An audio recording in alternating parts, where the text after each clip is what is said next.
s'intéressait au départ aux simples monuments, et puis dans les années 80, presque tout est devenu patrimoine. C'est vraiment un des enjeux importants du label Pays d'Art et d'Histoire. Je rappelle qu'on a été labellisé en 2006. Et donc la politique vraiment du label Pays d'Art et d'Histoire, c'est une politique de public, une politique de médiation, ce que je peux appeler une politique de passeur aussi. On essaie de transmettre un savoir de scientifique à différents publics, quels qu'ils soient. Et à partir de là, cette éducation au regard va se faire pour le public tel que le grand public, le public touristique, mais surtout le public scolaire. Nous travaillons avec les scolaires, on va dire de la maternelle à la terminale, donc on a des fois des enfants de 2 ans jusqu'à 18-19 ans environ. Notre objectif n'est pas de faire des érudits sur l'histoire locale, sur l'histoire de Morlaix par exemple, qu'ils aient une connaissance générale de l'histoire, ça peut être important, mais surtout apprendre à regarder. Alors, le patrimoine pris dans son acception la plus large, c'est-à-dire tout ce qui fait partie de l'identité d'un territoire, le patrimoine bâti bien sûr, aussi naturel, le patrimoine immatériel. Et donc on met en place un programme d'animation. Alors ça peut aller de la visite guidée simple au centre d'interprétation, à la création de documents, l'édition. Voilà, tout type d'animation qui peut permettre de faire connaître ce patrimoine. Ça fait partie des axes des agendas 21 notamment, donc ça prouve que c'est tourné vers le futur.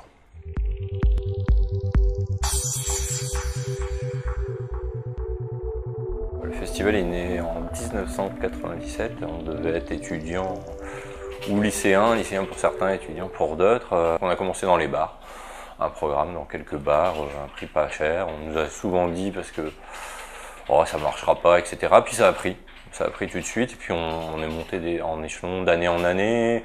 On est passé des bars à des bars plus des salles dédiées musique actuelle, type le Club Coatelan, puis à des salles plus grandes à travers l'utilisation du parc des expositions, du parc d'événements de Langolvas. Et puis on est passé de, je sais pas, la première année, 500 ou 600 spectateurs à aujourd'hui, pour l'année 2010, 14 000 spectateurs sur l'ensemble du festival avec les gratuits, etc.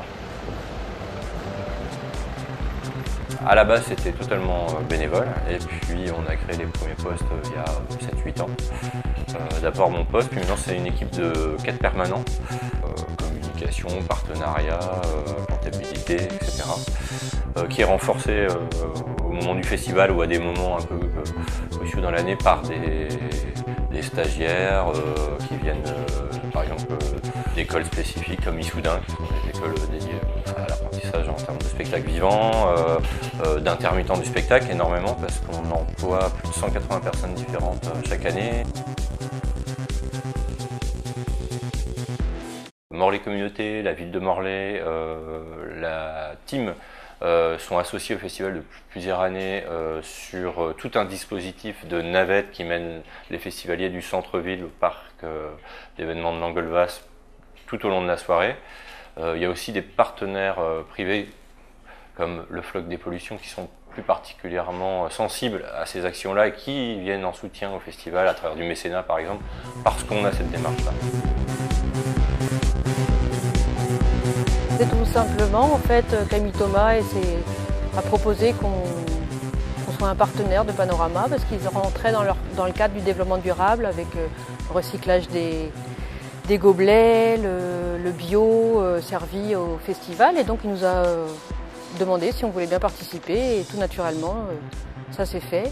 D'une part parce que Patrick Le Floch a une culture un peu rock'n'roll et puis ils avaient une démarche développement durable et écologique et donc nous on trouvait ça sympa de les aider. En plus ils sont morlaisiens, c'est un festival à Morlaix, nous on est basé aussi à Morlaix et voilà, c'était pour dynamiser un peu la ville.